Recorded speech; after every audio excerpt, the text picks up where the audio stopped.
Hi hello ನಮಸ್ಕಾರ. ನಾನು ಅಭಿಷೇಕ್ ಶೃಂಗೇರಿ. ಇವತ್ತಿನ ಈ ಒಂದು ವಿಶೇಷ ಸಂದರ್ಶನದಲ್ಲಿ ನಮ್ಮ ಜೊತೆ ಚಿಕ್ಕಮಗಳೂರು ಜಿಲ್ಲಾ ಕಾಂಗ್ರೆಸ್ಸಿನ ಪ್ರಧಾನ ಕಾರ್ಯದರ್ಶಿಗಳು, ಕಾಂಗ್ರೆಸ್ ಮುಖಂಡರು ಹಾಗೆ ನರಸಿಂಹರಾಜಪುರ ತಾಲೂಕು ಅಕ್ರಮ ಸಕ್ರಮ ಸಮಿತಿಯ ಅಧ್ಯಕ್ಷರಾಗಿರುವಂತಹ ಇಸಿ ಜಾಯ್ ಅವರ ಜೊತೆ ಇದ್ದಾರೆ. ಇಸಿ ಜಾಯ್ ಅವರ ಕಾರ್ಯಕ್ರಮಕ್ಕೆ ಅತ್ಯಂತ ಆತ್ಮೀಯ ಸ್ವಾಗತ. ಸರಿ ಹೇಗಿದ್ದೀರಾ? ಚೆನ್ನಾಗಿದ್ದೀನಿ.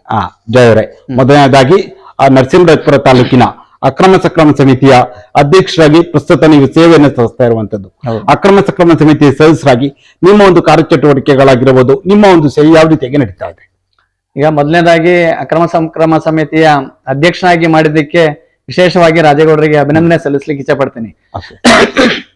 ಯಾಕೆಂತ ಹೇಳಿದ್ರೆ ಇಲ್ಲಿ ಅವಕಾಶಗಳು ಗಂಗಾಧರ ಗೌಡರಿಗೆ ಬಿಟ್ರೆ ಅವಕಾಶಗಳು ಅಧ್ಯಕ್ಷ ಆಗ್ಲಿಕ್ಕೆ ಅವಕಾಶ ಸಿಕ್ಕಿರೋದು ನನಗೆ, ಅದರಲ್ಲೂ ಕೂಡ ಅಲ್ಪಸಂಖ್ಯಾತರುಗಳಿಗೂ ಕೂಡ ಅವಕಾಶ ಸಿಗದೇನೆ ಮೊದಲೇ ಅವಕಾಶ ಸಿಕ್ಕಿರೋದು. ಅದಕ್ಕಾಗಿ ಸರ್ಕಾರಕ್ಕೆ ಮತ್ತೆ ನಮ್ಮ ರಾಜೇಗೌಡರಿಗೆ ಅಭಿನಂದನೆ ಸಲ್ಲಿಸಲೇಬೇಕು. ಅಕ್ರಮ ಸಕ್ರಮ ಸಮಿತಿ ಅಧ್ಯಕ್ಷನಾದ ನಂತರದಲ್ಲಿ ಇಲ್ಲಿ ಪ್ರಾಮಾಣಿಕ ಪ್ರಯತ್ನ ಮಾಡಿ ಇಲ್ಲಿರೋ ಜನಗಳಿಗೆ ಎಷ್ಟು ಮಟ್ಟಿಗೆ ಜನಗಳಿಗೆ ಸಾಗೋಲ್ ಚೀಟಿಯನ್ನ ಇಶ್ಯೂ ಮಾಡ್ಲಿಕ್ಕೆ ಸಾಧ್ಯ ಆಗುತ್ತೆ ಅದನ್ನ ಮಾಡ್ಲೇಬೇಕು ಅನ್ನೋ ಪ್ರಯತ್ನದಲ್ಲಿ 3-4 ಸಭೆಗಳನ್ನ ಮಾಡಿದ್ವಿ. ಇಲ್ಲಿ ಸಭೆಗಳನ್ನ ಮಾಡಿ ಅರ್ಜಿಗಳನ್ನ ಪರಿಶೀಲನೆ ಮಾಡಿ ಯಾವ್ಯಾವ್ದು ಕೊಡ್ಲಿಕ್ಕೆ ಅರ್ಹತೆ ಇದೆ ಅದರಲ್ಲೂ ಕೂಡ ಅತ್ಯಂತ ಪ್ರಾಮಾಣಿಕವಾಗಿ ಜನಗಳಿಗೆ ಯಾವುದೇ ತರದ ಬೇರೆ ಆಸೆ ಆಮಿಷಗಳಿಲ್ದೇನೆ ಬಡವರಿಗೆ ನೀಡುವಂಥದ್ದು ಅತ್ಯಂತ ಪ್ರಾಮಾಣಿಕವಾಗಿ ನೀಡಬೇಕು ಅನ್ನೋ ಉದ್ದೇಶದಿಂದ ಸಾಗೋಲ್ ಚೀಟಿಗಳು ಎಷ್ಟರ ಮಟ್ಟಿಗೆ ಕೊಡ್ಲಿಕ್ಕೆ ಆಗುತ್ತೋ ಅನ್ನೋ ಪ್ರಯತ್ನನ 3-4 ಸಭೆಗಳಲ್ಲಿ ಮಾಡಿದ್ವಿ. ನಮ್ಮ ಇಲ್ಲಿನ ತಾಲೂಕಿನ ತಹಸೀಲ್ದಾರರು ಸಿಬ್ಬಂದಿ ವರ್ಗ ಕೂಡ ಅತ್ಯಂತ ಯಶಸ್ವಿಯಾಗಿ ಕಾರ್ಯಾಚರಣೆ ಮಾಡಿ ಈಗಾಗಲೇ 16 ಸಾಗೋಲ್ ಚೀಟಿಯನ್ನ ಕೊಡುವಂತ ಹಂತದಲ್ಲಿದೆ. ಅಂದ್ರೆ ಈ 16 ಸಾಗೋಲ್ ಚೀಟಿಗಳು ಯಾವಾಗ ಈಗ ಫಲಾನುಭವಿಗಳು ತುಂಬಾ ಜನ ಇರ್ತಾರೆ, ಈ 16 ಸಾಗೋಲ್ ಚೀಟಿ ಏನಿದೆ ಯಾವಾಗ ಫಲಾನುಭವಿಗಳ ಕೈಗೆ ಸೇರತ್ತೆ? ಈಗ ಅದು ನಾವು ಸಾಧ್ಯವಾದ್ರೆ ಇಲ್ಲಿ ಸಿಎಂ ಬರುವಂತ ಕಾರ್ಯಕ್ರಮ ಇದೆ 30ನೇ ತಾರೀಕು. ಅವತ್ತು ಫಲಾನುಭವಿಗಳಿಗೆ ಅವರ ಮುಖಾಂತರ ಹಂಚಬೇಕು ಅನ್ನೋ ಉದ್ದೇಶನ ನಮ್ಮ ಸರ್ಕಾರ ಮತ್ತು ಇಲ್ಲಿಂದ ಕಾಂಗ್ರೆಸ್ ಮುಖಂಡರು ಹೊಂದಿದ್ದಾರೆ. ನಾವು ಕೂಡ ಆತರ ತೀರ್ಮಾನ ಮಾಡಿ ಸಾಧ್ಯವಾದ್ರೆ 30ನೇ ತಾರೀಕು ಸಿಎಂ ಬರುವಂತ ಕಾರ್ಯಕ್ರಮದಲ್ಲಿ ಆ ಜನತೆಗೆ ಆ ಸಾಗೋಲ್ ಚೀಟಿನ ಹಂಚಬೇಕು ಅನ್ನೋ ಕಾರ್ಯಕ್ರಮ ಹಾಕೊಂಡಿದ್ದೀವಿ. ಓಕೆ ಸರ್, ಅದೇ ರೀತಿಯಲ್ಲಿ ಈಗ ಚಿಕ್ಕಮಗಳೂರು ಜಿಲ್ಲಾ ಕಾಂಗ್ರೆಸ್ನ ಪ್ರಧಾನ ಕಾರ್ಯದರ್ಶಿಯು ಕೂಡ 2ನೇ ಅವಧಿಗೆ ನೀವು ಪಕ್ಷ ಸಂಘಟನೆ ತೋರಿಸಿಕೊಂಡಿರುವಂತದ್ದು. ಜಿಲ್ಲಾ ಕಾಂಗ್ರೆಸ್ನ ಪ್ರಧಾನ ಕಾರ್ಯದರ್ಶಿಯಾಗಿ ನಿಮ್ಮ ಒಂದು ಸೇವೆ ಆಗಿರ್ಬೋದು, ನಿಮ್ಮ ಒಂದು ಸಂಘಟನೆ ಯಾವ ರೀತಿಯಾಗಿ ನಡೀತಾ ಇದೆ? ಜಿಲ್ಲಾ ಪ್ರಧಾನ ಕಾರ್ಯದರ್ಶಿಯಾಗಿ ಇಲ್ಲಿ ಸಂಘಟನೆ ವಿಚಾರದಲ್ಲಿ ಅತ್ಯಂತ ಯಶಸ್ವಿಯಾಗಿ ಕಾರ್ಯ ತಗೊಳ್ತಾ ಇದ್ದೀವಿ. ವಿಶೇಷವಾಗಿ ಜಿಲ್ಲಾ ಅಧ್ಯಕ್ಷರು ಡಾಕ್ಟರ್ ಅಂಶುಮಂತ್ ಅವರು ಅವರ ಯಶಸ್ವಿಯಾದ ಜಿಲ್ಲಾ ಅಧ್ಯಕ್ಷರಾಗಿ ಯಶಸ್ವಿ ಕಳೆದ ಸಾರಿ 5 MLA ಗೆಲ್ಲಲಿಕ್ಕೂ ಕೂಡ ಅವರು ಪ್ರಮುಖ ಪಾತ್ರ ವಹಿಸಿದ್ರು. ಅವರೊಟ್ಟಿಗೆ ಕೆಲಸವನ್ನ ಮಾಡ್ಲಿಕ್ಕೆ ಈ ಭಾಗದಲ್ಲಿ ಕಳೆದ ಚುನಾವಣೆಗಳಲ್ಲಿ ಯಶಸ್ವಿಯಾಗಿ ಇಲ್ಲಿ ರಾಜೇಗೌಡರು ಗೆಲ್ಲಲಿಕ್ಕೆ ಮತ್ತು ಇತರೆ ಎಲೆಕ್ಷನ್ಗಳಲ್ಲಿ ಗೆಲ್ಲಲಿಕ್ಕೆ ಪ್ರಧಾನ ಕಾರ್ಯದರ್ಶಿಯಾಗಿ ಸಂಘಟನೆಗೆ ಮುಖಾಂತರ ಏನು ಸಂಘಟನೆ ಮಾಡಬೇಕು ಆ ಕೆಲಸನ ಮಾಡಿದ್ವಿ. ಜನಸೇವೆಯನ್ನು ಮಾಡ್ಲಿಕ್ಕೆ ಕೂಡ ಇಲ್ಲಿ ಸರ್ಕಾರದ ಮುಖಾಂತರ ಏನೇನು ಸೌಲಭ್ಯವನ್ನ ಜನತೆಗೆ ತಲುಪಿಸ್ಬೇಕು ಆ ಕೆಲಸವನ್ನ ಪ್ರಧಾನ ಕಾರ್ಯದರ್ಶಿಯಾಗಿ ಮಾಡುವಂತ ಕೆಲಸವನ್ನ ಮಾಡ್ತಾ ಬಂದಿದ್ದೀವಿ. ಓಕೆ ಸರ್, ಈ ಹಿಂದೆ ನೀವು ನಾಗಲಾಪುರ ಗ್ರಾಮ ಪಂಚಾಯಿತಿಯ ಸದಸ್ಯರಾಗಿ ಅಧ್ಯಕ್ಷರಾಗಿ ಕೂಡ ಸೇವಿಸ್ತಾರೆ. ಅದು ಬಹುಶಃ ನಿಮ್ಮ ರಾಜಕೀಯ ಜೀವನದ ಪ್ರಾರಂಭಿಕ ಹಂತದಲ್ಲಿ ಸದಸ್ಯರಾಗಿ ಅಧ್ಯಕ್ಷ ಆಗೋ ಒಂದು ಅವಕಾಶ ಕೂಡ ನಿಮ್ಗೆ ಒದಗಿ ಬಂದಿತ್ತು. ಸದಸ್ಯರಾಗಿ ಅಧ್ಯಕ್ಷರಾಗಿ ನಾಗಲಾಪುರ ಗ್ರಾಮ ಪಂಚಾಯತ್ಗೆ ಇಸಿ ಜಾಯ್ ಅವರ ಕೊಡುಗೆ ಏನು? ನನ್ನ ಮೊದಲನೇದಾಗಿ ರಾಜಕೀಯಕ್ಕೆ ಎಂಟ್ರಿ ಆದಾಗ ನಾನು ರಾಜಕೀಯ ಗುರುಗಳು ಅಂತ ಹೇಳಿದ್ರೆ ನಾನು ಆಂಟೋನಿಯವರು ಅಂತ ಹೇಳಲಿಕ್ಕೆ ಇಚ್ಛೆ ಪಡ್ತೇನೆ. ಯಾಕಂತ ಹೇಳಿದ್ರೆ ನಾನು LLB ಮುಗಿಸಿ ಇಲ್ಲಿ ಬರುವಂತ ಸಂದರ್ಭದಲ್ಲಿ ಮೊದಲನೇದಾಗಿ ಅವರೇ ನನಗೆ ಹೇಳಿದ್ದು, ಗ್ರಾಮ ಪಂಚಾಯತಿ ಎಲೆಕ್ಷನ್ ಇಲ್ಲಿ ವಕೀಲ ವೃತ್ತಿಯೊಂದಿಗೆ ಜನಸೇವೆಯನ್ನ ಮಾಡ್ಲಿಕ್ಕೆ ಅವಕಾಶ ಆಗತ್ತೆ ಬನ್ನಿ ಅಂತ ಹೇಳಿದ್ರು. ನನ್ನ ಗ್ರಾಮ ಪಂಚಾಯತಿ ಎಲೆಕ್ಷನ್ ನಿಲ್ಲಿಸಿದ್ರು, ಅಧ್ಯಕ್ಷರನ್ನು ಕೂಡ ಮಾಡಿದ್ರು. ಆ ನಂತರದಲ್ಲಿ ಅಧ್ಯಕ್ಷ ಆದಂತ ಅವಧಿಯಲ್ಲಿ ಒಬ್ಬರು ವಕೀಲರಾಗಿ ಒಂದು ಗ್ರಾಮ ಪಂಚಾಯತಿ ಅಧ್ಯಕ್ಷನಾಗಿ ಒಂದು ಮಾದರಿಯ ಗ್ರಾಮ ಪಂಚಾಯತಿಯನ್ನ ಮಾಡ್ಲಿಕ್ಕೆ ಮತ್ತು ಆ ಗ್ರಾಮದಲ್ಲಿ ಎಷ್ಟರ ಮಟ್ಟಿಗೆ ಒಬ್ಬ ಸದಸ್ಯರಾಗಿ ಅಥವಾ ಅಧ್ಯಕ್ಷರಾಗಿ ಕೆಲಸ ಮಾಡ್ಲಿಕ್ಕೆ ಸಾಧ್ಯ ಆಗುತ್ತೆ ಅನ್ನೋ ತೋರಿಸ್ಕೊಡುವಂತ ಪ್ರಯತ್ನದಲ್ಲಿ ಅತ್ಯಂತ ಯಶಸ್ವಿಯಾಗಿ ಕಾರ್ಯಾಚರಣೆಗಳನ್ನ ಮಾಡಿದ್ವಿ. ಕೆಲಸಗಳನ್ನ ಸರ್ಕಾರದಿಂದ ಏನು ಹಣವನ್ನ ತರಿಸ್ಲಿಕ್ಕೆ ಆಗತ್ತೆ, ಗ್ರಾಮ ಪಂಚಾಯತಿಯಲ್ಲಿ ಎಷ್ಟರ ಮಟ್ಟಿಗೆ ಅನುದಾನವನ್ನ ತೊಡಗಿಸ್ಕೊಳಕ್ಕಾಗತ್ತೆ, ಜನಗಳಿಗೆ ಎಷ್ಟರ ಮಟ್ಟಿಗೆ ಸೇವೆ ಕೊಡೋಕ್ಕಾಗತ್ತೆ ಅನ್ನೋ ಪ್ರಾಮಾಣಿಕ ಪ್ರಯತ್ನ ಮಾಡಿ ಅತ್ಯಂತ ಯಶಸ್ವಿಯಾಗಿ ನಂಬರ್ 1 ಪಂಚಾಯತಿಯನ್ನ ಮಟ್ಟಕ್ಕೆ ತರುವಂತ ಪ್ರಯತ್ನ ಆ ಸಾಲಿನಲ್ಲಿ ಆಗಿತ್ತು. ಓಕೆ ಸರ್, ಅದೇ ರೀತಿಯಲ್ಲಿ 2023 ವಿಧಾನಸಭೆ ಚುನಾವಣೆಯಲ್ಲಿ ಆ ನಾಗಲಾಪುರ ಪಂಚಾಯತಿ ಶೃಂಗೇರಿ ಕ್ಷೇತ್ರದಲ್ಲಿ ಕಾಂಗ್ರೆಸ್ಗೆ ಅತಿ ಹೆಚ್ಚು ಲೀಡ್ ಕೊಟ್ಟ ಪಂಚಾಯತಿಗಳಲ್ಲಿ ನಾಗಲಾಪುರ ಪಂಚಾಯತಿ ಕೂಡ ಅತ್ಯಂತ ಪ್ರಮುಖವಾದಂತದ್ದು, ಗೆಲುವಿನಲ್ಲಿ ಪ್ರಮುಖವಾದ ಪಾತ್ರವನ್ನ ಕೂಡ ವಹಿಸುತ್ತೆ. ಆ ಒಂದು 602 ಮತಗಳ ಲೀಡ್ ಅನ್ನು ಕೂಡ ನನಗೆ ತಿಳಿದ ಮಟ್ಟಿಗೆ ಲೀಡ್ ಕೂಡ ಸಿಗುತ್ತೆ. ಆ ಒಂದು ಲೀಡ್ ಆಗಿರ್ಬೋದು, ಆ ಒಂದು ಚುನಾವಣೆಯ ಗೆಲುವಿನಲ್ಲಿ ನಾಗಲಾಪುರ ಪಂಚಾಯತಿಯ ನಾಯಕರುಗಳಾಗಿರ್ಬೋದು, ನೀವು ಯಾವ ರೀತಿಯಾದ ಪಾತ್ರವನ್ನ ವಹಿಸಿದ್ರಿ? ಇಲ್ಲಿ ನಾಗಲಾಪುರ ಪಂಚಾಯತಿಯಲ್ಲಿ ಹಿಂದೆ ಬಿಜೆಪಿ ಮತ್ತು ಕಾಂಗ್ರೆಸ್ ಸಮ ಇರುವಂತ ಒಂದು ಗ್ರಾಮ ಪಂಚಾಯತಿಯಲ್ಲಿ ಗ್ರಾಮ ಪಂಚಾಯತಿ ಇರ್ಬೋದು, ತಾಲೂಕ್ ಪಂಚಾಯತಿ, ಜಿಲ್ಲಾ ಪಂಚಾಯತಿ ಇದ್ರು ಕೂಡ ಇಲ್ಲಿ ಈಕ್ವಲ್ ಬರುವಂತ ಒಂದು ಸನ್ನಿವೇಶ ಇದ್ದಂತ ಸಂದರ್ಭ. ಈ ಸಂದರ್ಭದಲ್ಲಿ ನಾವು ರಾಜೇಗೌಡರ ಬಗ್ಗೆ ಹೇಳಲೇಬೇಕು. ಯಾಕಂತ ಹೇಳಿದ್ರೆ ರಾಜೇಗೌಡರು ಯಾವತ್ತು ರಾಜಕೀಯದಲ್ಲಿ ಮೊದಲನೇ ಬಾರಿಗೆ MLA ಆಗಿ ಎಲೆಕ್ಷನ್ ನಿಲ್ತರು, ಆ ನಿಲ್ಲೋದಕ್ಕಿಂತ ಮೊದಲು ಕೂಡ ಸಮಾಜ ಸೇವೆ ಮಾಡುವಲ್ಲಿ ಅತ್ಯಂತ ಪ್ರಮುಖ ಪಾತ್ರ ವಹಿಸಿದ್ರು. ಇಲ್ಲಿ ಈ ಕ್ಷೇತ್ರದಲ್ಲಿ ಅವರ ಹೋರಾಟ ಯಾವುದೇ ಜಾತಿ ಮತ ಭೇದ ಇಲ್ದೇನೆ ಎಲ್ಲರನ್ನೂ ಕೂಡ ಸಮಾನವಾಗಿ ಕಾಣುವಂತ ವ್ಯಕ್ತಿ. ಅವರು ಯಾವುದೇ ವಿಚಾರಗಳು ಯಾವ ವ್ಯಕ್ತಿ ಅವರ ಹತ್ರ ಹೋದ್ರು ಕೂಡ ನೀವು ಯಾವ ಪಕ್ಷದವರು ಯಾವ ಜಾತಿಯವರು ಅಂತ ಕೇಳ್ದೇನೆ ಸಮಾನವಾಗಿ ಅವಕಾಶಗಳನ್ನ ಕೊಟ್ಟು ಅವರಿಗೆ ಜನಸೇವೆ ಮಾಡುವಂತ ಒಬ್ಬ ವ್ಯಕ್ತಿಯಾಗಿದ್ರು ರಾಜೇಗೌಡರು. ಈ ರಾಜೇಗೌಡರು ಎಲೆಕ್ಷನ್ ನಿಲ್ಲುವಂತ ಸಂದರ್ಭದಲ್ಲಿ ಪಕ್ಷ ಮತ್ತೆ ರಾಜೇಗೌಡರ ಅಭಿಮಾನಿಗಳಾಗಿ ಹೆಚ್ಚಿಗೆ ಜನ ಇದ್ರು. ನಮ್ಮ ಬೇರೆ ಪಕ್ಷದಲ್ಲಿ ಇದ್ದವರು ಕೂಡ ರಾಜೇಗೌಡರ ಸೇವೆ ನೋಡಿ ಅವರ ಗುಣವನ್ನು ನೋಡಿ ಅವರಿಗೆ ಒಂದು ಅವಕಾಶ, ಒಳ್ಳೆಯ ಒಂದು ಅವಕಾಶ ಮಾಡಿಕೊಡ್ಬೇಕು ಅಂತ ಹೇಳಿ ಮನಸ್ಸಿದ್ದಂತ ಸಾಕಷ್ಟು ಜನ ಇಲ್ಲಿಂತ ಮುಖಂಡರುಗಳು ಕೂಡ ಆ ಸಂದರ್ಭದಲ್ಲಿ ಕಾಂಗ್ರೆಸ್ ಪಕ್ಷದೊಟ್ಟಿಗೆ ಸೇರಿ ರಾಜೇಗೌಡರನ್ನ ಅತ್ಯಂತ ಬಹುಮತದಿಂದ ಕ್ಷೇತ್ರದಲ್ಲಿ ಈ ಗ್ರಾಮ ಪಂಚಾಯತಿ ಅತ್ಯಂತ ಬಹುಮತದ ಕೊಟ್ಟು ಅವರನ್ನ ಗೆಲ್ಲಿಸುವಂತ ಅವಕಾಶ ಮಾಡಿಕೊಡ್ತು. ಅದೇ ರೀತಿಯಲ್ಲಿ ಈ ಬಾರಿ ನಡೆದಂತಹ PCLD ಬ್ಯಾಂಕ್ ಚುನಾವಣೆಯಲ್ಲೂ ಕೂಡ ಇಲ್ಲಿ ಸತತವಾಗಿ ಈ ಒಂದು ನಾಗಲಾಪುರ ಎನ್ನುವ ವ್ಯಾಪ್ತಿಯಲ್ಲಿ ಬಿಜೆಪಿ 2-3 ಬಾರಿ ಗೆಲುವನ್ನು ಕಂಡಿತು. ಈ ಬಾರಿ ಕಾಂಗ್ರೆಸ್ ಇಲ್ಲಿ ಹೆಚ್ಚಿನದಾಗಿ ಶೇರ್ ಹೋಲ್ಡರ್ಸ್ ಬಿಜೆಪಿ ಬೆಂಬಲಿತರಿದ್ರು ಕೂಡ ಅಲ್ಲಿ ಕೂಡ ನೀವು ಕೂಡ ಈ ಒಂದು ಚುನಾವಣೆಯಲ್ಲಿ ಹೆಚ್ಚಿನ ಆಸಕ್ತಿಯನ್ನು ವಹಿಸ್ತೀರಾ, ನಿಮ್ಮ ಕಾಂಗ್ರೆಸ್ ಪಕ್ಷದ ಬೆಂಬಲಿತ ಅಭ್ಯರ್ಥಿಯನ್ನ ಗೆಲ್ಸ್ಕೊಂಡ್ ಬರ್ತೀರಾ. ಆ ಒಂದು ಚುನಾವಣೆ ಆಗಿರ್ಬೋದು, ಆ ಒಂದು ಗೆಲುವಿನ ಕುರಿತಾಗಿ ಏನ್ ಹೇಳ್ತೀರಾ? ಇಲ್ಲಿ ನಮ್ಮ ಕಾಂಗ್ರೆಸ್ ಪಕ್ಷದಲ್ಲಿ ಅಂತ ಹೇಳಿದ್ರೆ ನಾನು ಮೊದಲೇ ಹೇಳಿದಂತೆ ಯಾವುದೇ ಜಾತಿ ಮತ ಭೇದ ಇಲ್ದೇನೆ ಎಲ್ಲರನ್ನೂ ಕೂಡ ಸಮಾನವಾಗಿ ಕಾಣುವಂಥದ್ದು ಮತ್ತೆ ನಮ್ಮ ಪಕ್ಷದ ಅಭ್ಯರ್ಥಿ ಸಮರ್ಥವಾದ ಅಭ್ಯರ್ಥಿಯನ್ನ ಗೆಲ್ಲಿಸುವಂತ ಪ್ರಯತ್ನನೇ ನಮ್ಮ ನಾಯಕರುಗಳು ಮಾಡುವಂಥದ್ದು. ಬಹುಶಃ ವಿರೋಧ ಪಕ್ಷದಲ್ಲಿ ನಮ್ಮ ಅಲ್ಪಸಂಖ್ಯಾತರ ವಿಭಾಗದಿಂದ ಒಬ್ರು ನಿಂತರೂ ಕೂಡ ನಮ್ಮ ಕಾಂಗ್ರೆಸ್ ಪಕ್ಷದಲ್ಲಿರುವಂತಹ ಮುಖಂಡರಾಗ್ಲಿ ಪಕ್ಷದ ಕಾರ್ಯಕರ್ತರಾಗ್ಲಿ ಎಲ್ಲೂ ಕೂಡ ಯಾವುದೇ ಜಾತಿ ರಾಜಕೀಯ ಮಾಡುವಂತವ್ರಲ್ಲ, ಎಲ್ಲರನ್ನೂ ಕೂಡ ಸಮಾನವಾಗಿ ಕಾಣುವಂತವ್ರು ಮತ್ತೆ ನಮ್ಮ ಪಕ್ಷದ ಅಭ್ಯರ್ಥಿಗಳಿಗೆ ಪಕ್ಷದ ಮುಖಂಡರುಗಳಿಗೆ ಗೌರವನ ಕೊಟ್ಟು ಅವರಿಗೆ ಅವಕಾಶನ ಮಾಡ್ಕೊಳ್ಳಿಕ್ಕೆ ಪ್ರಾಮಾಣಿಕವಾಗಿ ದುಡಿಯುವಂತವ್ರು. ಆ ನಿಟ್ಟಿನಲ್ಲಿ ನಮ್ಮ ಎದುರನೇ ಇರುವಂತ ಪಕ್ಷದಿಂದ ನಮ್ಮ ಅಲ್ಪಸಂಖ್ಯಾತರಾಗಿದ್ರು ಕೂಡ ನಮ್ಮ ಈ ಭಾಗದಲ್ಲಿ ಹೆಚ್ಚಿಗೆ ಅಲ್ಪಸಂಖ್ಯಾತರ ಮತಗಳಿದ್ರು ಕೂಡ ನಮ್ಮ ಪಕ್ಷದ ಅಭ್ಯರ್ಥಿ ಸಮರ್ಥ ಅಭ್ಯರ್ಥಿ ಇದ್ರು. ನಮ್ಮ ರಾಜೇಗೌಡರಿಂದ ಹೆಚ್ಚಿಗೆ ಅವಕಾಶಗಳನ್ನ ನೀಡುವಂತ ಒಬ್ಬ ನಮ್ಮ ಶಾಸಕರಿದ್ರು, ನಮ್ಮ ಡಾಕ್ಟರ್ ಅಂಶುಮಂತ್ ಇದ್ರು. ಇವರೆಲ್ಲ ಮುಖಾಂತರ ನಮ್ಮ ಈ ಭಾಗದಲ್ಲಿ PCLD ಬ್ಯಾಂಕಿಗೆ ಇರುವಂತ ಓಟ್ ಇರುವಂತ ಸದಸ್ಯರು ಎಲ್ಲರೂ ಕೂಡ ಹೆಚ್ಚಿಗೆ ಮತವನ್ನ ನಮ್ಮ ಅಭ್ಯರ್ಥಿಗೆ ಹಾಕೋ ಮುಖಾಂತರ ನಮ್ಮ ಅಭ್ಯರ್ಥಿನೂ ಕೂಡ ಇಲ್ಲಿ ಗೆಲ್ಲಿಸ್ಲಿಕ್ಕೆ ಅವಕಾಶ ಆಯ್ತು.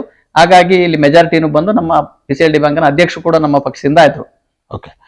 ಅದೇ ರೀತಿಯಲ್ಲಿ ಈಗ ಇತ್ತೀಚೆಗೆ ಕಾಂಗ್ರೆಸ್ನ ಶಾಸಕರ ಮೇಲೆ ಕಾಂಗ್ರೆಸ್ನಲ್ಲೇ ಇದ್ದು ಈಗ ಕಾಂಗ್ರೆಸ್ ಪಕ್ಷವನ್ನು ಬಿಟ್ಟೋಗಿರುವಂತಹ ನಾಯಕರು ಕೆಲವೊಂದು ಆರೋಪಗಳನ್ನ ನೇರವಾಗಿ ಮಾಡಿರುವಂತದ್ದು.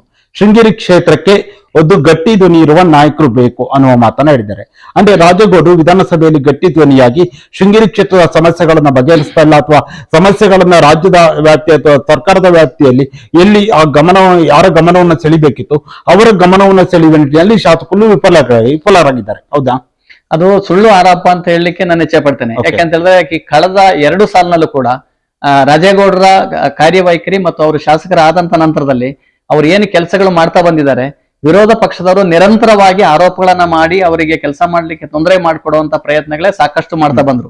ಎಷ್ಟೇ ಕೆಲಸಗಳು ಮಾಡುವಂತ ಪ್ರಯತ್ನ ಇದ್ರು ಕೂಡ ಸುಳ್ಳು ಆರೋಪಗಳ ಮುಖಾಂತರ ಕೆಲಸಗಳು ಮಾಡ್ತಾ ಇಲ್ಲ. ಮಾಡಿರುವಂತದ್ದು ಆರೋಪಗಳನ್ನ ಮಾಡುವಂತ ಪ್ರಯತ್ನದಿಂದನೇ ಹೆಚ್ಚಿಗೆ ಆರೋಪಗಳನ್ನ ಮಾಡ್ತಾ ಬಂದ್ರು. ಇವೆಲ್ಲ ಆರೋಪಗಳಿದ್ರು ಕೂಡ ಅದು ಬಿಜೆಪಿಯವರ ಮತ್ತು ವಿರೋಧ ಪಕ್ಷದ ಸುಳ್ಳು ಆರೋಪ ಅಂತ ಹೇಳಲಿಕ್ಕೆ ನಾನು ಇಚ್ಛೆ ಪಡ್ತೇನೆ. ಇಲ್ಲಿ ಅನೇಕ ಸಮಸ್ಯೆಗಳಿರುವಂತ ಸಂದರ್ಭದಲ್ಲೂ ಆ ತಕ್ಷಣದಲ್ಲಿ ಆ ಕಾರ್ಯೋನ್ಮುಖರಾಗಿ ಅದಕ್ಕೆ ಪರಿಹಾರನ ಕಂಡುಕೊಡುವಂತ ವ್ಯಕ್ತಿ ಅಂತ ಹೇಳಿದ್ರೆ ರಾಜೇಗೌಡರು ಅಂತ ಹೇಳ್ಬೋದು.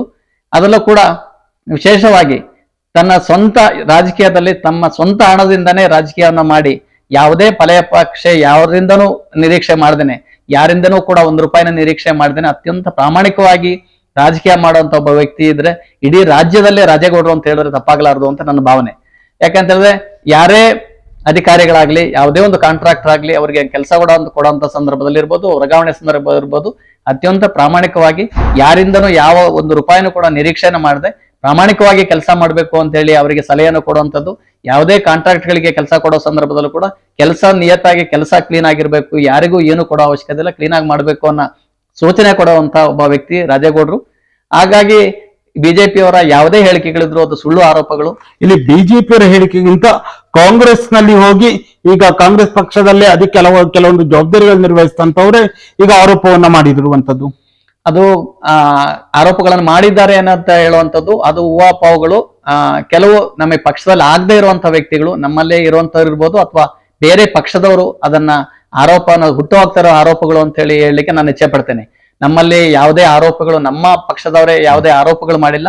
ಕೆಲವೊಂದು ಸಲಹೆಗಳನ್ನ ನೀಡಿರ್ಬೋದು, ಅದು ನಮ್ಮ ಪಕ್ಷದ ಜವಾಬ್ದಾರಿ. ಯಾವ್ದಾದ್ರು ಪಕ್ಷದ ಮುಖಂಡರಿಗಿರ್ಬೋದು, ಜವಾಬ್ದಾರಿ ಸ್ಥಾನದಲ್ಲಿರುವಂತವರಿಗೆ ನಮ್ಮ ಪಕ್ಷದ ಸಭೆಗಳಲ್ಲಿ ಯಾವುದೇ ಸಲಹೆಯನ್ನು ನೀಡುವಂಥದ್ದು, ನಾವು ಚರ್ಚೆ ಮಾಡುವಂಥದ್ದು ಅದು ವಾಡಿಕೆ. ಅದು ಕೆಲವು ಸಲಹೆಯಾಗಿ ಇರ್ಬೋದು, ಬಿಟ್ರೆ ಕೆಲವು ಆರೋಪಗಳು ಅಂತ ಹೇಳುವಂತದ್ದ ಕೆಲವು ವಿಚಾರಗಳನ್ನ ನಮಗೆ ಆಗದೆ ಇರುವಂತಹ ಪಕ್ಷ, ವಿರೋಧ ಪಕ್ಷದವರು ಹುಟ್ಟು ಹಾಕಿರುವಂತ ವಿಚಾರಗಳು ಅಂತ ಹೇಳಲಿಕ್ಕೆ ನಾನು ಇಷ್ಟಪಡ್ತೇನೆ. ಓಕೆ, ಈಗ ನೇರವಾಗಿ ಶಾಸಕರ ಮೇಲೆ ಇನ್ನೊಂದು ಆರೋಪವನ್ನು ಮಾಡಿರುವಂತದ್ದು, ಆ ಶಾಸಕರದ್ದೇ ಏನು ತೋಟ ಜಮೀನು ಎಷ್ಟಿದೆ ಅದೇ ಅಲ್ಲಿ ಒತ್ತುವರಿಯಲ್ಲಿದೆ, ಅಲ್ಲಿ ಕೆಲವರು ಒತ್ತುವರಿಯನ್ನು ಮಾಡಿದ್ದಾರೆ. ಹಾಗಾಗಿ ಅವರು ಕಂದಾಯ ಅಧಿಕಾರಿಗಳಾಗಿರ್ಬೋದು, ಅರಣ್ಯ ಇಲಾಖೆಯ ಅಧಿಕಾರಿಗಳ ವಿರುದ್ಧ ಗಟ್ಟಿ ಧ್ವನಿಯಲ್ಲಿ ಶಾಸಕರು ಮಾತಾಡ್ತಾ ಇಲ್ಲ. ಶಾಸಕರು ಹಾಗಾಗಿ ಇಲ್ಲಿ ಕಂದಾಯ ಅಧಿಕಾರಿಗಳಾಗಿದ್ದು ಅರಣ್ಯ ಇಲಾಖೆ ಅಧಿಕಾರಿಗಳು ಎಲ್ಲೋ ಒಂದ್ ಕಡೆ ರೀತಿಯಲ್ಲಿ ತಮ್ಮ ಮಾಡುವ ಕೆಲಸ ಸಂದರ್ಭದಲ್ಲಿ ಶಾಸಕರ ಮಾತನ್ನು ಅವರು ಕೇಳ್ತಾ ಇಲ್ಲ. ಶಾಸಕರದ್ದೇ ಜಮೀನು ಒತ್ತುವರಿಯಾಗಿದೆ ಅನ್ನುವ ಆರೋಪ ಕೂಡ ಇದೆಯಲ್ಲ, ಅದು ಸುಳ್ಳು ಅಂತ ಹೇಳಲಿಕ್ಕೆ ನಾನು ಇಚ್ಛೆ ಪಡ್ತೇನೆ. ಯಾಕೆಂತ ಹೇಳಿದ್ರೆ ಶಾಸಕರಿಗೆ ಯಾವುದೇ ಒತ್ತುವರಿ ಜಾಗಗಳಿಲ್ಲ, ಮತ್ತೆ ಯಾವುದೇ ಅಕ್ರಮವಾದ ಆಸ್ತಿಗಳಿಲ್ಲ ಅಂತ ಹೇಳಿ ಈಗಾಗಲೇ ಆ ದಾಖಲೆ ಮುಖಾಂತರ ಸಾಬೀತಾಗಿದ್ರು ಕೂಡ ಲೋಕಾಯುಕ್ತದಲ್ಲಿ ಸಾಬೀತಾಗಿದೆ. ದಾಖಲೆಗಳು ಅಧಿಕಾರಿಗಳು ಪರಿಶೀಲನೆ ಮಾಡಿ ಅದರಿಂದ ಸಾಬೀತಾಗಿದೆ. ಬೇಕು ಅಂತಾನೆ ವಿರೋಧ ಪಕ್ಷದವರು ಅದರ ದಾಖಲೆಗಳ ಮುಂದುವರೆದ ಭಾಗವಾಗಿ ಅದನ್ನ ಕ್ರಿಯೇಟ್ ಮಾಡ್ಲಿಕ್ಕೆ ಹಲವು ಮುಂದಿನ ಕೋರ್ಟ್ಗಳಲ್ಲಿ ಫೈಲ್ ಮಾಡಿ ಅದನ್ನ ಜನಗಳಿಗೆ ಬಿಂಬಿಸ್ತಾ ಇದ್ದಾರೆ. ಬಿಟ್ರೆ ಯಾವುದೇ ಅದರಿಂದ ಅವರ ಒತ್ತುವರಿಗಳಿಲ್ಲ, ಯಾವುದೇ ಅಕ್ರಮ ಆಸ್ತಿಗಳಿಲ್ಲ. ಅವರು ಏನು ಅಧಿಕಾರಿಗಳನ್ನ ಇವತ್ತು ಕೂಡ ಸಮರ್ಥವಾಗಿ ಕೆಲಸ ಮಾಡುವಂತ ಅಧಿಕಾರಿಗಳನ್ನ ಇಲ್ಲಿಗೆ ಹಾಕಿಸ್ಕೊಂಡಿದ್ದಾರೆ. ಸಮರ್ಥವಾಗಿ ಕೆಲಸ ಮಾಡುವಂತ ನಿರ್ದೇಶನಗಳನ್ನ ಕೊಟ್ಟು ಎಲ್ಲಾ ಅಧಿಕಾರಿಗಳು ಜವಾಬ್ದಾರಿಯ ಕೆಲಸ ಮಾಡ್ಲಿಕ್ಕೆ ನಿರ್ದೇಶನ ಕೊಡ್ತಾ ಇದ್ದಾರೆ ಅಂತ ನಾನು ಹೇಳಲಿಕ್ಕೆ ಇಚ್ಛೆ ಪಡ್ತೇನೆ. ಅರಣ್ಯ ಅಧಿಕಾರಿಗಳಿರ್ಬೋದು, ಸಾಕಷ್ಟು ಡಿಒಪಿ ಅಂತ ಹಿಡಿದು ಮೇಲಿನ ಎಲ್ಲಾ ಅಧಿಕಾರಿಗಳನ್ನ ಕರೆಸಿ ಕಾರ್ಯಕ್ರಮಗಳನ್ನ ಮಾಡ್ಬೇಕು ಅಂತ ಹೇಳಿದ್ರೆ ಅಷ್ಟೇ ಸ್ಟ್ರಿಕ್ಟ್ ಆಗಿ ಕೆಲಸಗಳನ್ನ ಮಾಡ್ಕೊಂಡ್ ಬಂದಿದ್ದಾರೆ. ಬಹುಶಃ ಇವತ್ತು ನಿದರ್ಶನ ಅಂತ ಹೇಳಿದ್ರೆ ಆನೆ ಹಾವಳಿಯ ಸಂದರ್ಭದಲ್ಲೂ ಕೂಡ ಎಲ್ಲಾ ಸಂದರ್ಭದಲ್ಲೂ ಜನರಿಗೆ ಪರಿಹಾರ ನೀಡುವಂಥದ್ದು, ಹೆಚ್ಚಿಗೆ ಪರಿಹಾರವನ್ನು ಕೊಡಿಸುವಂಥದ್ದು, ಈಗೇನು ಶಾಶ್ವತ ಪರಿಹಾರ ಕೊಡಿಸ್ಲಿಕ್ಕೆ ಅನುದಾನ ತಂದಿರುವಂಥದ್ದು, ಅರಣ್ಯ ಮಂತ್ರಿಗಳನ್ನ ಇಲ್ಲಿ ಕರೆಸಿರುವಂಥದ್ದು, ಇವೆಲ್ಲದೂ ಕೂಡ ಅವರು ಎಷ್ಟು ಮಟ್ಟಿಗೆ ಅರಣ್ಯ ಅಧಿಕಾರಿಗಳನ್ನ ಸ್ಟ್ರಿಕ್ಟ್ ಆಗಿ ಇಟ್ಕೊಂಡು ಕೆಲಸವನ್ನು ಮಾಡಿಸ್ತಾ ಇದ್ದಾರೆ ಮತ್ತೆ ಸಮರ್ಥವಾಗಿ ಕೆಲಸ ಮಾಡ್ತಾ ಇದ್ದಾರೆ ಅನ್ನೋದಕ್ಕೆ ನಿದರ್ಶನ ಅಂತ ಕೂಡ ನಾನು ಹೇಳಲಿಕ್ಕೆ ಇಚ್ಛೆ ಪಡ್ತೇನೆ. ಹಾಗೆ ಕಂದಾಯ ಇಲಾಖೆಯಲ್ಲೂ ಕೂಡ ಎಲ್ಲಾ ಅಧಿಕಾರಿಗಳನ್ನು ಕೂಡ ಸಮರ್ಥವಾದ ಅಧಿಕಾರಿಗಳನ್ನ ಇಲ್ಲಿಗೆ ಹಾಕೊಂಡಿದ್ದಾರೆ. ಎಲ್ಲ ಜನತೆಗೆ ಏನು ಸರ್ಕಾರದಿಂದ ಸೌಲಭ್ಯ ಬರುವಂತದನ್ನ ನೇರವಾಗಿ ಜನತೆಗೆ ತಲುಪಲಿಕ್ಕೆ, ಜನಗಳ ಕೆಲಸ ಆಗ್ಲಿಕ್ಕೆ ಸಮರ್ಥವಾಗಿ ಕಾರ್ಯನಿರ್ವಹಿಸುವ ನಿಟ್ಟಿನಲ್ಲಿ ಅವರು ಸೂಚನೆ ಸಲಹೆಯನ್ನು ಕೊಟ್ಟು ಆ ಕೆಲಸವನ್ನು ಮಾಡಿಸ್ತಾ ಇದ್ದಾರೆ ಅಂತ ಹೇಳಲಿಕ್ಕೆ ನಾನು ಇಚ್ಛೆ ಪಡ್ತೇನೆ. ಓಕೆ, ಅದೇ ರೀತಿಯಲ್ಲಿಯೇ ಈಗ ಕರಗುಂದದ ಶಿಲುಬೆ ವಿಚಾರ ನಿಮಗೆ ಗೊತ್ತಿರುವ ಹಾಗೆ 2023 ವಿಧಾನಸಭೆ ಚುನಾವಣೆಯಲ್ಲಿ ಬಹಳ ದೊಡ್ಡ ಮಟ್ಟದ ಒಂದು ಚರ್ಚೆಗೆ ಕಾರಣವಾಗಿರುವಂತಹ ಒಂದು ವಿಚಾರಗಳಲ್ಲಿ ಅದು ಕೂಡ ಒಂದು. ಆ ವಿಚಾರ ನಾನಾ ರೀತಿಯ ಒಂದು ಹೋರಾಟಗಳಿಗೂ ಕೂಡ ಕಾರಣವಾಗುತ್ತೆ. ಕರಗುಂದದ ಶಿಲುಬೆ ತೆರವಿನ ಸಂದರ್ಭದಲ್ಲಿ ಅಲ್ಲಿದ್ದಂತ ಅಂದು ಬಿಜೆಪಿಯಲ್ಲಿದ್ದಂತಹ ಏನು ನಾಯಕರು, ಆ ಮುಖಂಡೆ ಅಂತ ಏನು ಹೇಳ್ತಾ ಇದ್ದಾರೋ ಅವರು ಆರೋಪವನ್ನು ಮಾಡಿರುವಂತದ್ದು, ಅವರು ಅಂದು ಅದನ್ನು ಶಿಲುಬೆಯನ್ನು ಕೇಳಿಸುವುದರಲ್ಲಿ ಪ್ರಮುಖವಾದ ಪಾತ್ರವನ್ನು ವಹಿಸಿದ್ರು. ನಂತರ ಅವರು ಬಂದು ಕಾಂಗ್ರೆಸ್ ಪಕ್ಷಕ್ಕೆ ಸೇರಿ ಅಲ್ಲಿ ಉಪಾಧ್ಯಕ್ಷರಾಗಿದ್ದಾರೆ. ಇದರ ಹಿಂದೆ ಕಾಂಗ್ರೆಸ್ ಅವರಿದ್ದಾರೆ. ಕಾಂಗ್ರೆಸ್ ಅವರ ಇದನ್ನ ಮಾಡಿಸಿ ಬಿಜೆಪಿ ಅವರ ಮೇಲೆ, ಜೀವರಾಜ್ ಅವರ ಮೇಲೆ ಹಾಕುವ ಪ್ರಯತ್ನವನ್ನ ಮಾಡಿದ್ರು ಅನ್ನುವ ಆರೋಪವನ್ನ ನಿಮ್ಮ ಸಮುದಾಯದ, ನಿಮ್ಮ ಪಕ್ಷದಲ್ಲಿ ಇದ್ದಂತಹ ಮುಖಂಡರು, ಈಗ ನಿಮ್ಮ ಪಕ್ಷವನ್ನ ಬಿಟ್ಟೋಗಿರುವಂತಹ ಮುಖಂಡರು ಆರೋಪವನ್ನು ಮಾಡಿರುವಂತದ್ದು. ಅದು ಪಕ್ಷ ಬಿಟ್ಟೋದಂತ ಸಂದರ್ಭದಲ್ಲಿ ಅನೇಕ ಆರೋಪಗಳನ್ನ ಮಾಡ್ತಾರೆ.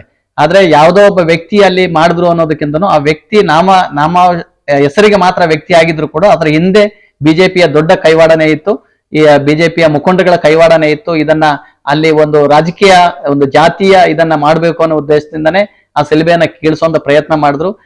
ಅಲ್ಲಿದ್ದಂತ ಒಬ್ಬ ಗ್ರಾಮ ಪಂಚಾಯತ್ ಸದಸ್ಯರಿರ್ಬೋದು, ಒಬ್ಬ ಯಾವುದೇ ಒಂದು ವ್ಯಕ್ತಿ ಇದ್ರೆ ಅದು ಹೆಸರಿಗೆ ಮಾತ್ರ ಅವರನ್ನ ಮುಂದಿಟ್ಟುಕೊಂಡು ಹಿಂದೆ ನಿಂತು ಕೆಲಸ ಮಾಡಿದವರು ಬಹಳ ಬಿಜೆಪಿಯ ಪ್ರಮುಖರಿದ್ರು.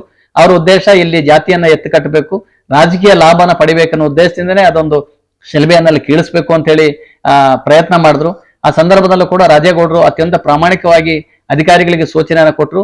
ಯಾವುದೇ ಜಾತಿ ಧರ್ಮದ ಯಾವುದೇ ಶಿಲುಬೆ ಇರ್ಬೋದು, ಯಾವುದೋ ಮಸೀದಿಯ ಯಾವುದೇ ಇದಿರ್ಬೋದು, ದೇವಸ್ಥಾನದ ಯಾವುದೇ ಇರ್ಬೋದು, ಯಾವುದನ್ನು ಕೂಡ ಕೀಳುವಂತ ಪ್ರಯತ್ನ ಯಾರು ಕೂಡ ಮಾಡ್ಬೋದು, ಯಾವುದೇ ಅಧಿಕಾರಿಗಳು ಮಾಡಬೇಡಿ, ಅದು ಒಂದು ಭಾವನೆಯನ್ನ ಕೆದಕುವಂತ ವಿಚಾರ ಆಗತ್ತೆ. ಹಾಗಾಗಿ ಯಾವುದೇ ತೊಂದರೆ ಇಲ್ಲದೇನೆ ರಸ್ತೆ ಬದಿಯಲ್ಲಿ ಇರುವಂತಹ ಯಾವುದೇ ಧಾರ್ಮಿಕ ಇದನ್ನ ಸ್ಥಾಪನೆ ಮಾಡಿರೋದನ್ನ ಯಾರನ್ನು ಕೀಳಕ್ ಹೋಗ್ಬೇಡಿ ಅನ್ನೋ ಸೂಚನೆಯನ್ನ ಅವ್ರು ಕೊಟ್ಟಿದ್ರು ಕೂಡ ಅದನ್ನ ಮೀರಿ ಇಲ್ಲಿ ಬಿಜೆಪಿಯ ಕೆಲವು ಮುಖಂಡರುಗಳೆಲ್ಲ ಯಾವುದೋ ಒಂದು ವ್ಯಕ್ತಿಯನ್ನ ಎತ್ತುಕಟ್ಟಿ ಅದು ರಾಜಕೀಯ ಲಾಭ ಪಡಿಲಿಕ್ಕೆ ಅದನ್ನ ಕೀಳಿಸೋ ಪ್ರಯತ್ನ ಮಾಡಿದ್ರು. ಅದು ಸುಮಾರಾಗಿ ನಮ್ಮ ಜನಗಳಿಗೆ, ನಮ್ಮ ಭಾವನೆಗೆ ಧಕ್ಕೆ ತರುವಂತ ಕೆಲಸ ಆಯ್ತು. ಅದು ನೋವನ್ನ ಉಂಟು ಮಾಡ್ತು. ಹಾಗೆ ಅಂತ ಬಿಟ್ರೆ ಬಿಜೆಪಿಯಿಂದ ಕಾಂಗ್ರೆಸ್ ಇಂದ ಮಾಡಿಸಿದ್ರು ಅನ್ನೋದು ಬಹಳ ಸುಳ್ಳು ಆರೋಪ. ಅದು ಯಾವ ನಾಯಕರನ್ನ ಎತ್ತು ಕಟ್ಟಿದ್ರು ಯಾರು ಆ ಒಂದು ನೇತೃತ್ವದಲ್ಲಿ ಮುಂದಾಳತ್ವ ವಹಿಸಿದ್ರು ಅವ್ರನ್ನೇ ಕರ್ಕೊಂಡು ಬಂದು ನೀವು ಉಪಾಧ್ಯಕ್ಷರು ಮಾಡಿದಾಗ ಸಾರ್ವಜನಿಕ ವಲಯದಲ್ಲಿ ಒಂದು ಚರ್ಚೆ ಬರುತ್ತೆ, ಒಂದು ಅನುಮಾನ ಬಂದೇ ಬರುತ್ತಲ್ಲ. ಹೌದು, ಈಗ ಇವರು ಕಾಂಗ್ರೆಸ್ಗೆ ಸೇರ್ಪಡೆಯಾಗಿದ್ದಾರೆ, ಇದ್ರ ಹಿಂದೆ ಕಾಂಗ್ರೆಸ್ ಅವರು ಇರಬಹುದು ಅನ್ನೋ ಒಂದು ಸಾಮಾನ್ಯವಾಗಿ ಒಂದು ಚರ್ಚೆ ಬಂದೇ ಬರುತ್ತಲ್ವಾ. ಅದನ್ನೇ ನಾನು ಫಸ್ಟ್ ಹೇಳಿದ್ದು, ಒಬ್ಬ ವ್ಯಕ್ತಿಯನ್ನ ಅಂತ ಹೇಳಿದ್ರೆ ಆ ವ್ಯಕ್ತಿ ಬರೀ ಹೆಸರಿಗೆ ಮಾತ್ರ ಇದ್ರು, ಅವ್ರು ಹಿಂದಿದ್ದು ಬೇರೆ ವ್ಯಕ್ತಿಗಳಿದ್ರು ಕೂಡ ಅವರು ಸ್ವಂತವಾಗಿ ಈಗ ಯಾರು ಪಕ್ಷನ ಬದಲಾವಣೆ ಮಾಡಿದ್ರು ಅಥವಾ ಅವರು ಅವರಾಗಿ ಆ ಕೆಲಸಕ್ಕೆ ಇಳಿದಂತವ್ರಲ್ಲ, ಅವರಿಗೆ ಗೊತ್ತಾಯಿತು ಇದು ರಾಜಕೀಯ ಲಾಭಕ್ಕಾಗಿ ಮಾಡುವಂತ ಪ್ರಯತ್ನ ಅಂತ ಕಂಡಂತ ಸಂದರ್ಭದಲ್ಲಿ ಅವರು ಏನು ಆ ಪಕ್ಷವನ್ನ ಮತ್ತೆ ಆ ಪಕ್ಷನ ಮುಖಂಡರನ್ನ ಬಿಟ್ಟು ಬರ್ಲಿಕ್ಕೂ ಕೂಡ ಅದೇ ಒಂದು ಕಾರಣ. ಯಾಕೆಂತಂದ್ರೆ ಅವರನ್ನ ಬಳಸ್ಕೊಂಡು ಅಲ್ಲ ರಾಜಕೀಯ ಲಾಭಕ್ಕೋಸ್ಕರ ಇಡೀ ಜನಗಳನ್ನ ಎತ್ತುಕಟ್ಟುವಂತ ಪ್ರಯತ್ನ ಮಾಡಿದ್ರು, ಜನಗಳಿಗೆ ತೊಂದರೆ ಆಗುವಂತ ಕೆಲಸ ಮಾಡಿದ್ರು, ಒಂದು ಜಾತಿಗೆ ತೊಂದರೆ ಆಗುವಂತ ಕೆಲಸವನ್ನ, ಒಂದು ಕೋಮಿನವರಿಗೆ ನೋವನ್ನು ಉಂಟಾಗುವಂತ ಕೆಲಸವನ್ನ ನನ್ನಿಂದ ಮಾಡಿಸಿದ್ರು ಅಂತ ಹೇಳಿ ಅವರಿಗೆ ಮನಸ್ಸಿಗೆ ಅವಾಗ ಅನ್ನಿಸ್ತು. ಅದು ಸತ್ಯನೂ ಕೂಡ ಆಗಿತ್ತು. ಆ ಸಂದರ್ಭದಲ್ಲಿ ಅವರು ಬಿಟ್ಟು ಬಂದ್ರು ಕೂಡ ಹೊರತು ಅವರು ಅದನ್ನ ಅವರಾಗೆ ಕಾಂಗ್ರೆಸ್ ಮಾಡಿ ಕಾಂಗ್ರೆಸ್ ಸೇರಿದ್ದಲ್ಲ. ಅವರಿಗೆ ಅದನ್ನ ವಿಚಾರಗಳ ಸತ್ಯವನ್ನು ಅವರು ತಿಳಿದಂತ ಸಂದರ್ಭದಲ್ಲಿ ಇವರೊಟ್ಟಿಗೆ ಇದ್ರೆ ಈ ರೀತಿಯ ಕೆಲಸಗಳೇ ನಮ್ಮಿಂದ ಮಾಡಿಸುವಂಥದ್ದು ಅದು ಪ್ರಾಮಾಣಿಕತೆ ಅಲ್ಲ, ಸತ್ಯ ಅಲ್ಲ ಅಂತೇಳಿ ತಿಳಿದಂತ ಸಂದರ್ಭದಲ್ಲಿ ಆ ಮುಖಂಡರನ್ನ ಬಿಟ್ಟು ಅವರು ಪಕ್ಷವನ್ನು ಬಿಟ್ಟು ಬೇರೆ ಪಕ್ಷಕ್ಕೆ ಬಂದಿದ್ದಾರೆ ಅಂತ ನನ್ನ ಭಾವನೆ. ಓಕೆ, ಇನ್ನೊಂದು ಈಗ ಗಂಭೀರವಾಗಿ ಆರೋಪ ಮಾಡಿರುವಂತದ್ದು ಕಾಂಗ್ರೆಸ್ನಲ್ಲಿರುವಂತವರು ಶಾಸಕರಾಗಿ ಇನ್ನಿತರ ನಾಯಕರು ಮೂಲ ಕಾಂಗ್ರೆಸ್ಸಿಗರನ್ನ ಕಾರ್ಯಕರ್ತರನ್ನ ತುಳಿತಾ ಇದ್ದಾರೆ, ಕಾಂಗ್ರೆಸ್ ಆಗಿ ಉಳಿದಿಲ್ಲ, ಇಲ್ಲಿಗ ಜೆಡಿಎಸ್ ಹಾಗೂ ಬಿಜೆಪಿಯಿಂದ ಬಂದವರಿಗೆ ಹೆಚ್ಚಿನ ಪ್ರಾಶಸ್ತ್ಯವನ್ನ ಕೊಡ್ತಾ ಇದ್ದಾರೆ ಅನ್ನುವ ಆರೋಪವನ್ನ ಅತ್ಯಂತ ನೇರವಾಗಿ ಮಾಡಿದ್ದಾರೆ. ಹಾಗಾದ್ರೆ ಎನ್ಆರ್ ಪುರದಲ್ಲಿ ಕಾಂಗ್ರೆಸ್ನ ಮೂಲ ಕಾಂಗ್ರೆಸ್ಸಿಗರನ್ನ ತುಳಿಯುವ ಪ್ರಯತ್ನ ನಡೀತಾ ಇದೆಯಾ?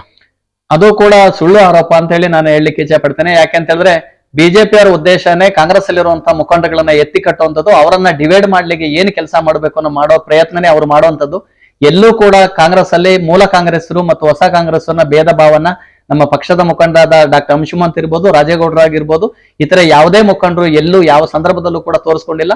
ರಾಜೇಗೌಡರಾದ್ರೂ ಕೂಡ ಅವರ ಮನೆಗೆ ಹೋದಾಗ ಅಥವಾ ಅವರಿಂದ ಯಾವುದೇ ಕೆಲಸಗಳಿಗೆ ಯಾರೇ ಹೋದಾಗ್ಲೂ ಕೂಡ ಮೂಲ ಕಾಂಗ್ರೆಸ್ಸರು ಅಥವಾ ಹಳೆ ಹೊಸಬರ ಕಾಂಗ್ರೆಸ್ಸರು ಅನ್ನೋ ಭೇದ ಭಾವ ಎಲ್ಲೂ ತೋರಿಸ್ಕೊಂಡಿಲ್ಲ. ಬಹುಶಃ ನಾವು ಗೊತ್ತಿರ್ಬೋದು, ನೀವು ವಿಧಾನಸೌಧಕ್ಕೆ ಬೆಂಗಳೂರಿಗೆ ಹೋದಾಗ್ಲೂ ಕೂಡ ಬೆಂಗಳೂರಿಗೆ ಯಾವುದೇ ಕೆಲಸಕ್ಕೆ ಯಾರಾದ್ರೂ ಒಬ್ಬ ವ್ಯಕ್ತಿ ಹೋದ್ರೆ ಮೂಲ ಕಾಂಗ್ರೆಸ್ ಇರ್ಬೋದು, ಹೊಸ ಕಾಂಗ್ರೆಸ್ ಇರ್ಬೋದು, ಬೇರೆ ಪಕ್ಷದವರು ಇರ್ಬೋದು, ಅವರನ್ನ ಅತ್ಯಂತ ಆತ್ಮೀಯವಾಗಿ ಗೌರವಿಸಿ ಅವರನ್ನ ಕರ್ಕೊಂಡೋಗಿ ಅವರಿಗೆ ಸತ್ಕಾರವನ್ನ ಮಾಡಿ ವಿಧಾನಸೌಧದಲ್ಲಿ ಏನು ಕೆಲಸಗಳನ್ನ ಆಡ್ಬೇಕು ಅದನ್ನ ಮಾಡಿಸಿ ಕೆಲಸಗಳನ್ನ ಪೂರ್ತಿ ಮಾಡಿ ಕಳಿಸುವಂತ ಒಬ್ಬ ವ್ಯಕ್ತಿ ರಾಜೇಗೌಡರು. ಆ ರೀತಿ ನಮ್ಮ ಪಕ್ಷವನ್ನು ಕೂಡ ಇದೆ. ಹಾಗಾಗಿ ಎಲ್ಲೂ ಕೂಡ ತಾರತಮ್ಯವನ್ನ ಮಾಡದೇ ಇರುವಂತ ಒಂದು ಪಕ್ಷ ನಮ್ಮ ಪಕ್ಷದ ಮುಖಂಡರು.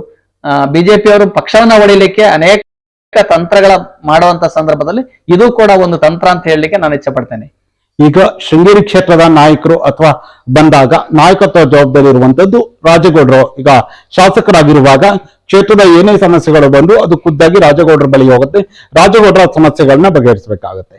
ಈಗ ಇನ್ನೊಂದು ಹೇಳ್ತಿರುವಂತದ್ದು ರಾಜೇಗೌಡರು ಆ ಸಮಸ್ಯೆಗಳನ್ನ ಬಗೆಹರಿಸ್ತಾ ಇಲ್ಲ, ಶೃಂಗೇರಿ ಕ್ಷೇತ್ರದ ನಾಯಕತ್ವ ಬದಲಾಗಬೇಕು, ಈಗ ಬೇರೆಯವರು ನಾಯಕರಾಗಬೇಕು. ಇಲ್ಲಿ ಜೀವರಾಜ್ ಅವರು ಖುದ್ದಾಗಿ ಹೇಳಿದ್ದಾರೆ, ಜೀವರಾಜ್ ಅವರೇ ಇಲ್ಲಿ ಈ ಒಂದು ಸಮಸ್ಯೆಗಳನ್ನ ಬಗೆಹರಿಸುವ ನಿಟ್ಟಿನಲ್ಲಿ ವಿಧಾನಸಭೆಯಲ್ಲಿ ಗಟ್ಟಿ ಧ್ವನಿ ಆಗ್ತಾರೆ ಅನ್ನೋ ಮಾತನ್ನ ಹೇಳಿದ್ದಾರೆ. ಅಂದ್ರೆ ರಾಜೇಗೌಡರಿಗೆ ಹೋಲಿಸ್ಕೊಂಡ್ರೆ ಜೀವರಾಜ್ ಅವರು ಬೆಟರ್ ಅಂತ ಹೇಳ್ತಿರುವಂತದ್ದು. ಎಲ್ಲೂ ಒಂದ್ ಕಡೆ ರಾಜೇಗೌಡರ ನಾಯಕತ್ವ ದಿನದಿಂದ ದಿನಕ್ಕೆ ಕಡಿಮೆ ಆಗ್ತಿದೆ ಅಂತ ಅನ್ಸುತ್ತೆ ನಿಮ್ಗೆ? ಯಾವತ್ತಿಗೂ ಕೂಡ ಇಲ್ಲ. ದಿನದಿಂದ ದಿನಕ್ಕೆ ರಾಜೇಗೌಡರ ಅವರ ಕಾರ್ಯವೈಖರಿ ಹೆಚ್ಚಾಗ್ತಿದೆ, ಅವರ ಹೆಸರು ಜಾಸ್ತಿ ಆಗ್ತಾ ಇದೆ ಬಿಟ್ರೆ ಯಾವತ್ತೂ ಕೂಡ ಕಡಿಮೆ ಆಗಿಲ್ಲ. ಇವತ್ತು ವಿರೋಧ ಪಕ್ಷದವರು ರಾಜೇಗೌಡರ ಏಳಿಗೆಯನ್ನು ಸಹಿಸ್ತೇನೆ, ಮುಂದಿನ ದಿನದಲ್ಲೂ ಕೂಡ ಇವರೇ ಮತ್ತೆ ಶಾಸಕರಾಗಿ ಗೆಲ್ತಾರೆ, ಮುಂದಿನ ದಿನದಲ್ಲಿ ಇವರು ಮಂತ್ರಿ ಆಗುವಂತ ಅವಕಾಶಗಳು ಕೂಡ ಇದೆ ಅಂತೇಳಿ ಎಲ್ಲಿ ಈ ವಿರೋಧ ಪಕ್ಷದವರಿಗೆ ಮನಸ್ಸಿಗೆ ಕಂಡಂತ ಸಂದರ್ಭದಲ್ಲಿ ನಿರಂತರವಾಗಿ ಅವರನ್ನ ತುಳಿಯುವಂತ ಪ್ರಯತ್ನ ಮಾಡ್ತಾ ಇದ್ದಾರೆ ಬಿಟ್ರೆ ಇಲ್ಲಿ ಕೂಡ ಯಾವುದೇ ರಾಜೇಗೌಡರ ಕಾರ್ಯವೈಖರಿ ಎಲ್ಲೂ ಕೂಡ ಕಡಿಮೆ ಆಗಿಲ್ಲ. ರಾಜೇಗೌಡರು ನನಗೆ ಅನ್ಸುತ್ತೆ ನಿಜವಾಗ್ಲೂ ರಾಜೇಗೌಡರ ಒಟ್ಟಿಗೆ ಬಹುಶಃ ಅವ್ರ ಮನೆಗೆ ಹೋದಾಗ ಅದ್ರ ಬಗ್ಗೆ ಗೊತ್ತಾಗುತ್ತೆ. ರಾಜೇಗೌಡರ ಧರ್ಮಪತ್ನಿ ಪುಷ್ಪಕ್ಕ ಕೂಡ ಅವರಿಗೆ ಸಾಥಾಗಿ ನಿಂತು ಒಬ್ರು ಗಂಡಸನ ಹಿಂದೆ ಒಬ್ಬ ಹೆಂಗಸರು ಅವರ ಸಾಧನೆಗೆ ಇದೆ ಅಂತ ಹೇಳಿದ್ರೆ ಅವರು ಕೂಡ ನಿಂತು ಯಾವುದೇ ಸಮಸ್ಯೆಗಳು ಬಂದಂತ ಸಂದರ್ಭದಲ್ಲಿ ಅದಕ್ಕೆ ಪರಿಹಾರನ ಕಾಡ್ಲಿಕ್ಕೆ ನಮ್ಮ ಕಾರ್ಯಕರ್ತರಿಗೆ ಸಲಹೆ ಸೂಚನೆಯನ್ನ ನೀಡ್ತಾರೆ. ಯಾವುದೇ ಕಾರ್ಯಕ್ರಮಗಳಲ್ಲಿ ಭಾಗವಹಿಸ್ಲಿಕ್ಕೆ ರಾಜೇಗೌಡರು ಭಾಗವಹಿಸಕ್ ಆಗದೆ ಹೋದ್ರೆ ಒಂದು ಕಷ್ಟದಲ್ಲಿ ಯಾರಾದ್ರೂ ತೀರೋದಂತ ಸಂದರ್ಭದಲ್ಲೂ ಕೂಡ ಅಲ್ಲೋಗಿ ಅವ್ರಿಗೆ ಸಾಂತ್ವನ ಹೇಳುವಂತದ್ದು ಅವ್ರ ಕುಟುಂಬದವರು ಕೂಡ ಮಾಡ್ತಾ ಬಂದಿರುವಂತ ಒಂದು ಪದ್ಧತಿ ಇದೆ. ವಿಶೇಷವಾಗಿ ರಾಜೇಗೌಡರು ನಾನು ಹೇಳ್ಬೇಕಾದ್ರೆ ದಾನ ಧರ್ಮ ಮಾಡುವಂತ ಒಬ್ಬ ವ್ಯಕ್ತಿ, ಒಬ್ರು ದೈವ ಭಕ್ತ ಅಂತ ಹೇಳಿದ್ರೆ ತಪ್ಪಾಗಲಾರ್ದು. ಎಲ್ಲಾ ದೈವ ಭಕ್ತ ಅಂತ ಹೇಳಿದ್ರೆ ಎಲ್ಲಾ ಜಾತಿಯವರು ಗೌರವದಿಂದ ಕಂಡು ಸ್ವಂತ ಹಿಂದೂಗಳಲ್ಲಿ ಕೂಡ ದೇವಸ್ಥಾನ ಯಾವುದೇ ಕಾರ್ಯಕ್ರಮ ಇದ್ರೂ ಕೂಡ ಅದಕ್ಕೆ ಭಾಗವಹಿಸಿ ಅತ್ಯಂತ ದೈವ ಭಕ್ತರಾಗಿ ಕೆಲಸವನ್ನು ಮಾಡುವಂತ ಒಬ್ಬ ವ್ಯಕ್ತಿ. ಅವರ ನಿರಂತರವಾದ ಅವರ ಪರಿಶ್ರಮದಿಂದ ಇವತ್ತು ಏಳಿಗೆ ಸಾಧಿಸ್ತಾ ಇದ್ದಾರೆ. ಬಹುಶಃ ಅದಕ್ಕೆ ಒಂದು ನಿದರ್ಶನ ಅಂತ ಹೇಳಿದ್ರೆ ಇವತ್ತು ಅವರು ಆಗಿರೋಂಥ ನಿಗಮದ ಅಧ್ಯಕ್ಷರು ಇವತ್ತು ರಾಜ್ಯದಲ್ಲಿ ಅಥವಾ ದೇಶದಲ್ಲೇ ನಂಬರ್ 1 ನಿಗಮ ಅಂತ ಹೇಳಿ ಮಾಡ್ಬೇಕು ಅಂತ ಹೇಳಿದ್ರೆ ಅವರ ಸಾಧನೆ ಎಷ್ಟಿದೆ ಅಂತ ಹೇಳಿ ವಿರೋಧ ಪಕ್ಷದವರಿಗೂ ಗೊತ್ತಾಗಿದೆ. ಇಲ್ಲಿ ಇವರು ಹೀಗೆ ಮುಂದುವರೆದ್ರೆ ಮುಂದಿನ ದಿನದಲ್ಲೂ ಕೂಡ ಇವರೇ ಶಾಸಕರಾಗ್ತಾರೆ, ಮುಂದಿನ ದಿನದಲ್ಲಿ ಇವರು ಮಂತ್ರಿ ಆಗುವಂತ ಸಾಧ್ಯತೆಯೂ ಕೂಡ ಇದೆ ಅಂತ ಕಂಡಂತ ಸಂದರ್ಭದಲ್ಲಿ ಈ ರೀತಿ ಅಪಪ್ರಚಾರಗಳು ಹೆಚ್ಚಿಗೆ ಮಾಡ್ತಾ ಇದ್ದಾರೆ. ಅದು ರಾಜಕೀಯದಲ್ಲಿ ಇದ್ದಿದ್ದೆ.